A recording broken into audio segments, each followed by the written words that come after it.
Herkese salamlar.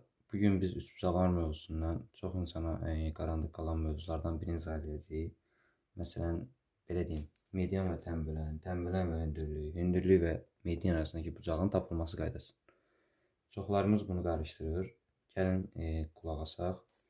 X bərabərdir, məsələn, tənbələn və median arasındakı bucağa baxırıq. X bərabərdir, alfa bucağı beta bucağından böyükdür. Alfa çıxılsın beta bölünsün 2. Yəni bu median və tənbələndir. Yəni tənbələn anlayışı varsa 2-yə bölünmə var.